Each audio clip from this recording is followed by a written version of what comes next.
So a couple days ago, I had my brother over, J. Michael Figs, and we watched just randomly. I had bought it on Google Play a while back, but I haven't watched it since I bought it. In fact, last time I watched it was probably shortly after high school. That's the Blair Witch Project 2. Now I'm not talking about Blair Witch. I'm not talking about 2016 like new handheld horror film movie. No. I'm talking about the original Book of Shadows Blair Witch 2.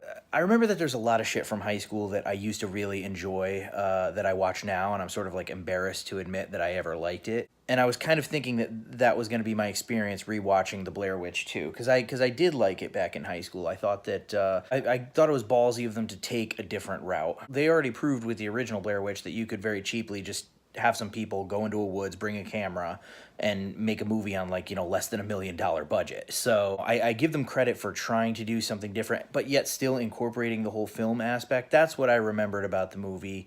And I also remember that it had some tits and that it was, kind of creepy in certain parts. That's all I had in my memory banks.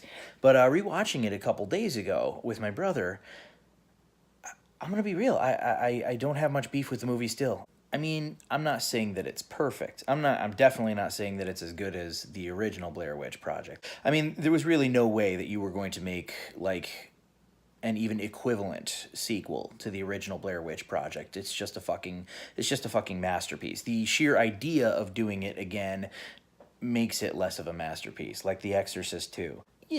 Some of the characters are kind of hokey and they're like being kind of dorky, and like my wife sat down with it for a little bit of and she was kind of like commenting on the people like at the beginning of the movie around the campfire when they're getting high and drunk and shit, and they all come across as like people who've never gotten high a day in their life. So there's shit like that, and it's like the characters are hokey, but I feel that that's kind of deliberate. They're supposed to be kind of a bunch of fucking airheads. There's the one dude who's just nuts. There's the actual serious couple with that whole dynamic of she's pregnant but she doesn't want to keep the baby but he does, and then you got the gothic chick who has psychic powers, but she can tell that that blonde chick is pregnant and doesn't want to keep the baby, and yada yada. So you're getting to know these characters, and some of it's a little bit corny, but I think that most of it that is corny is kind of deliberately so. The characters are supposed to be kind of like numbnuts characters, but as the movie progresses and shit starts unraveling.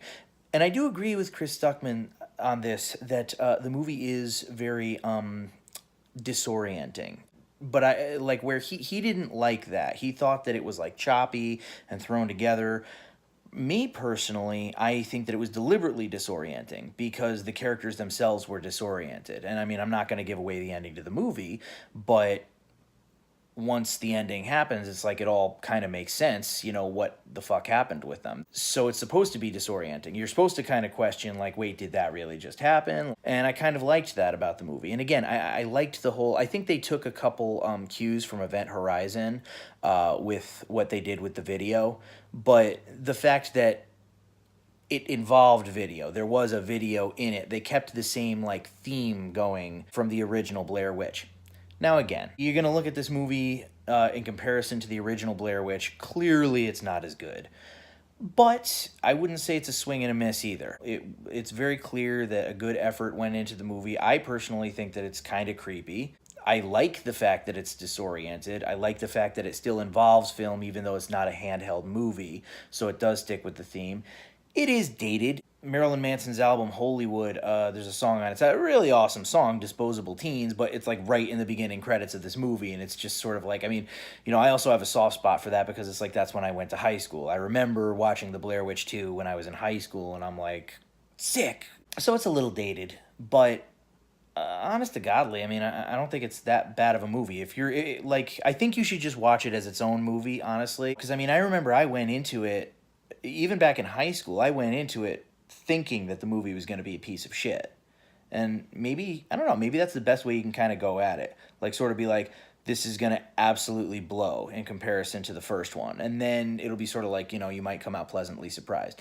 Or you might not. I don't know. This doesn't seem to be a very popular opinion, but I really have no beef with Book of Shadows Blair Witch 2. It wasn't a perfect horror movie, but at least it had its own atmosphere. And, yeah, that's my opinion. Later.